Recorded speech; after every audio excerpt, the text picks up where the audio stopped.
Season Opener. Item Number SCP-1733. Object Class Safe. Special Containment Procedures. The DVR containing SCP-1733 is to be kept in a secure video archive at Site blank. Playback of SCP-1733 is strictly forbidden unless required for research.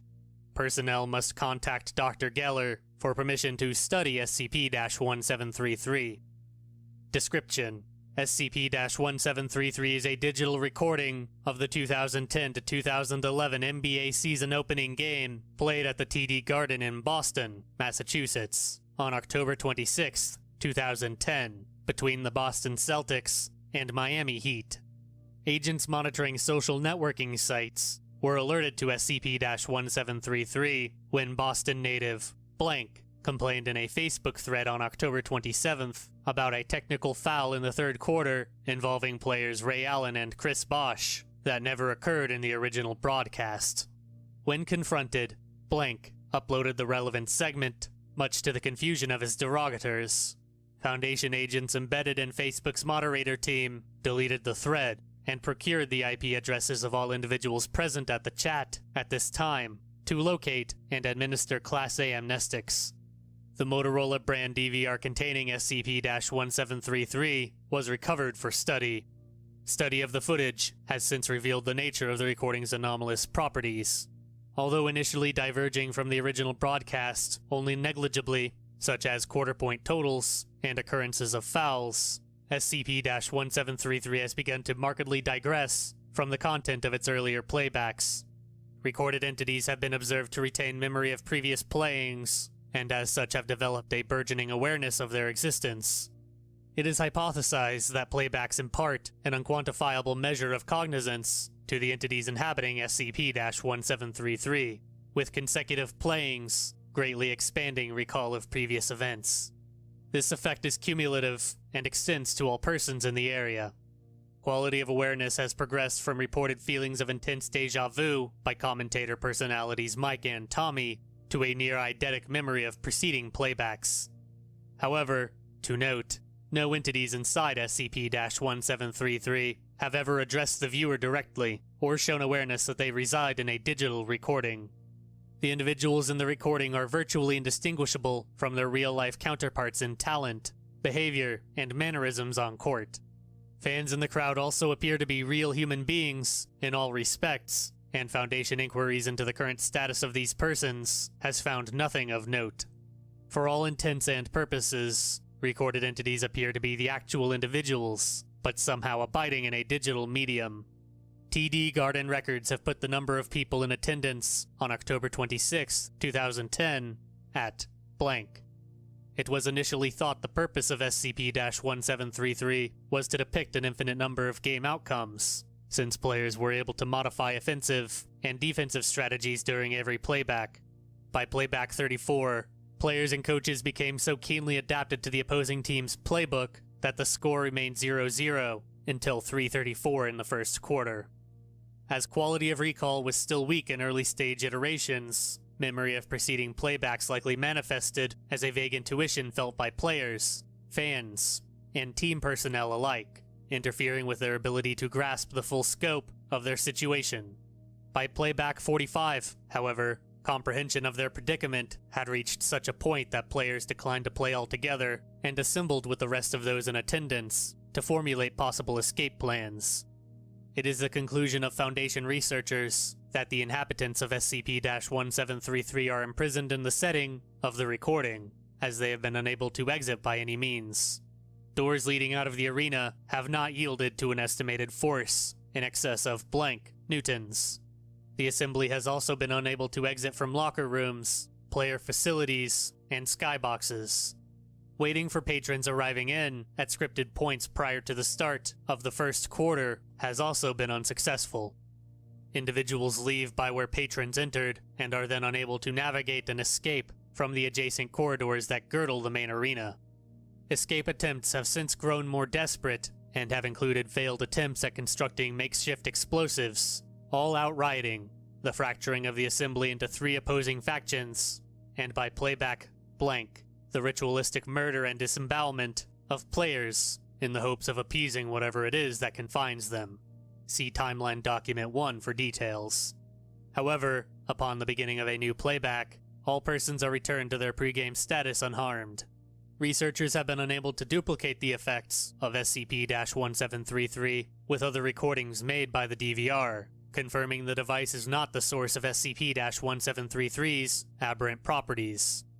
Due to the distress visited upon inhabitants of SCP-1733, testing has been suspended indefinitely. Partial Timeline Document 1. Playback Number Playback 2.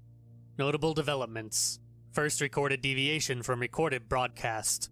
TD Garden crowd boos the Miami Heat during entrance. Miami Heat forward LeBron James observed to have scowled and shaken his head dismissively at the crowd. Playback 15. Score remains 0-0 for 8 consecutive possessions. Fans appear noticeably subdued when displayed on the facility's HD scoreboard screen.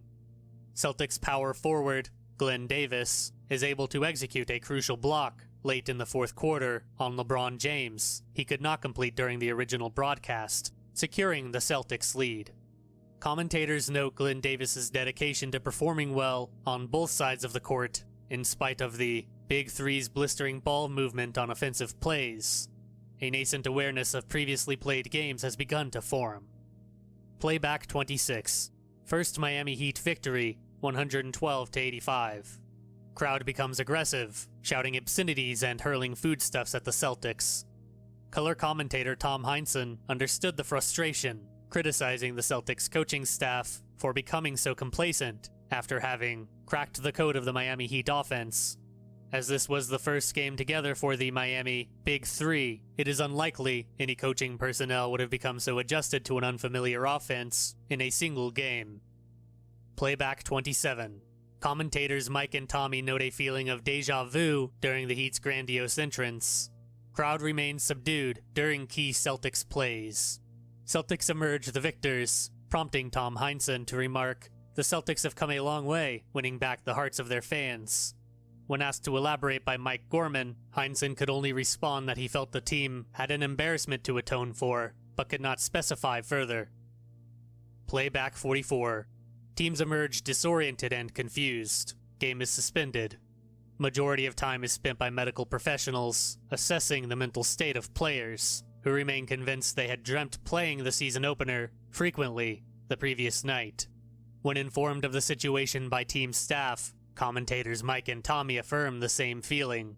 Crowd is also afflicted. Recording ends with courtside correspondents interviewing members of the crowd on the nature of their dreams. Playback 45. Players refuse to play. Cameramen, facility personnel, players, commentators, and crowd members gather in the court to appraise the situation. All persons are convinced they are reliving the same game repeatedly.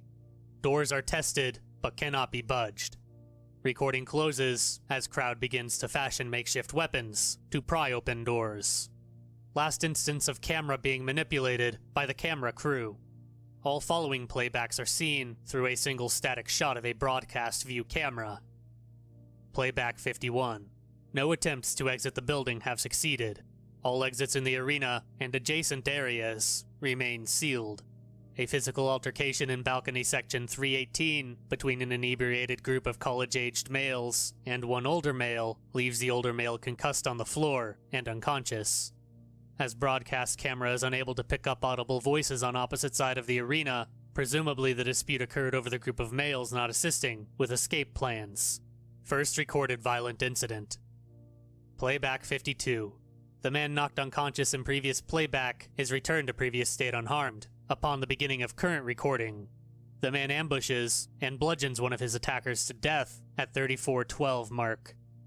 Playback 55. Cognitization has progressed to such a point that the crowd is now able to remember the events of that week, as well as friends and family members outside the facility. Attempts to contact outside for help are met with failure. Playback 65. Crowd is unable to exit the facility. Congregation has since dissolved into the following groups and factions: players, coaches, and all involved team personnel have presumably barricaded themselves in off-screen player facilities.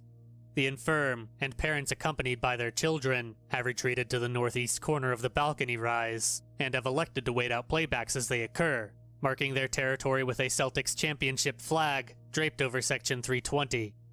Individuals henceforth referred to as the Faith Keepers have proselytized to multiple gatherings that they believe being confined to the TD Garden is a punishment for rampant consumerism of the post-industrial world, and have burned offerings of mobile phones, car keys, handbags, and wallets in Center Court for the past 4 playbacks.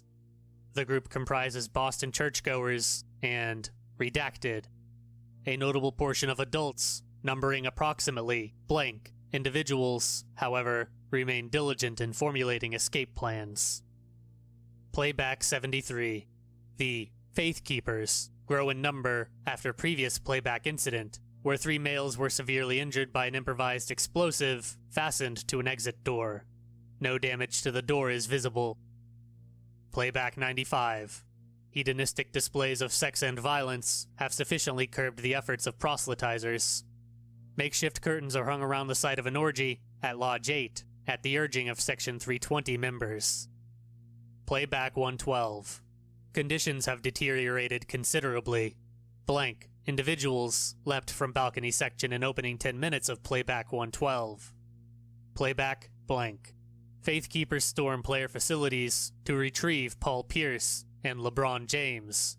The players are ritually sacrificed, and their bodies are subsequently displayed on the arena's Jumbotron. The murder of players seems to have no effect on the recording. Playback blank. Proselytizers have begun to call for the sacrifice of children. Adults have formed a wall between Group 320 and the Faith Keepers. Playback blank. First recorded deviation in arena light to a deep red color. Data expunged.